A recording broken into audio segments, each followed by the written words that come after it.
du XXIe siècle, ou en tout cas l'une d'entre elles, mais ça se fera aussi à un certain prix, et ce prix doit être mesuré, je crois même au trébuchet, c'est ce qu'essaye de faire la CVP, et je voulais saluer le travail de la CVP, en particulier sur les questions de surélévation d'immeubles, même si sur un certain nombre de permis de construire, de dossiers, les approches peuvent être parfois jugées un peu trop conservatrices. Voilà ce que je voulais dire, en tout cas sur les points positifs. Sur les points un peu plus négatifs et même qui suggèrent, je crois, qui devraient suggérer de notre part un peu plus d'inquiétude, c'est le lien entre la CVP, la commission de Vieux-Paris, et la mairie de Paris. La CVP nous dit qu'elle est indépendante. Soit, elle est peut-être plus indépendante aujourd'hui qu'elle ne l'était au cours de ces dernières années.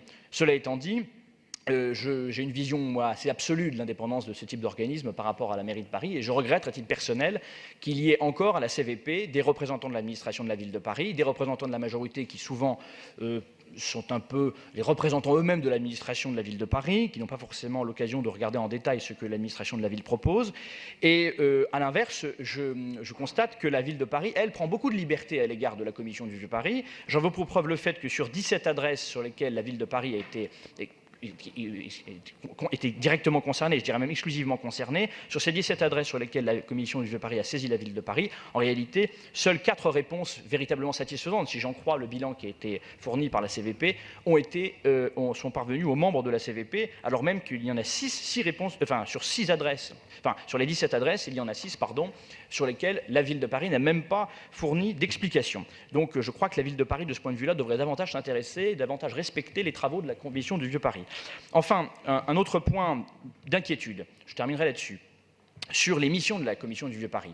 Quand la commission du Vieux-Paris a été créée, elle devait travailler sur, je crois, 2 choses. La première, c'est le patrimoine. La première chose, c'est le patrimoine de la ville de Paris, la protection du patrimoine de Paris, surtout après les travaux du baron Haussmann, et puis et avant lui du plus préfet Rambuteau.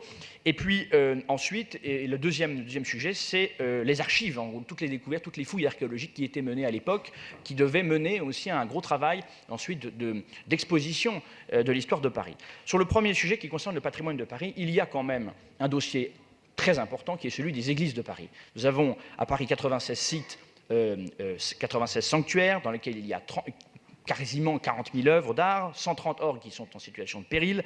Et face à cela, la mairie de Paris consacre des moyens extrêmement faibles sur ce sujet, moins 27% dans les années 2000. Et aujourd'hui, tous les experts s'accordent à dire qu'il faudrait au moins doubler les fonds qui sont alloués à ces églises-là. Et je regrette que la CVP ne travaille pas davantage sur ces églises. J'en termine là-dessus parce que je sais que la CVP a beaucoup travaillé sur un escalier d'Itorf, avenue de Gabriel. C'est très bien, mais je crois qu'il y a des vrais sujets essentiels comme celui des églises qui n'est pas suffisamment traité par la CVP. Enfin, je terminerai sur un tout petit point, celui du musée Carnavalet. La directrice générale du musée Carnavalet siège à la commission du Vieux-Paris. Et moi, je suis personnellement très inquiet de l'avenir du musée Carnavalet, qui est le musée de l'histoire de Paris, qui a un problème de place. Et cette question-là doit être évidemment traitée aussi à la commission du Vieux-Paris. Et enfin, pour terminer, dernier mot, je pense que la commission du Vieux-Paris, je l'ai déjà dit l'année dernière, devrait changer de nom de manière à pouvoir être perçu comme quelque chose de plus moderne. Commission du Vieux-Paris, ça fait un peu saut 19e siècle, et je pense qu'en 2018, il est temps de s'adapter aux attentes de... Ça fait vieux monde, comme dit mon collègue Berthaud. Voilà, merci.